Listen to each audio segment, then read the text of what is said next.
এশারের নামাজ বা জামাত আদায় করে মসজিদের মধ্যে মিলাদ কিয়ামের মধ্যে শরীক হয়ে মুনাজাত করে জিয়ারত করবেন। স্থানীয়ভাবে যারা বড় আল্লাহর ওলি আছে তাদের সাথে যাবেন, তাদের কাছে যাবেন, ছেলে পুলে বাচ্চাদেরকে নিয়ে যাবেন মাজারে পাকের মধ্যে। কোনো বেদাত টেদাত নাই, কোনো বেদাত টেদাত নাই। এগুলো টাকার বেদাত। টাকা বেশি দিলে ফতোয়া আবার বেশিতে এসে যাবে। খবরদার, রাতে ঘুমাইছেন তো রাতে ঘুমাবেন না, দিনের বেলায় ভালো করে ঘুমিয়ে নেবেন। রাতে অন্তত একটা রাত জেগে ইবাদত কেমনে করে আল্লাহর ওলিরা সেটা টেস্ট গ্রহণ করেন।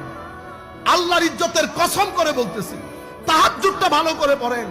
1টা থেকে 3টা পর্যন্ত একটা চার্ট তৈরি করবেন, 1টা থেকে 3টার প্যাকেজ বানাবেন।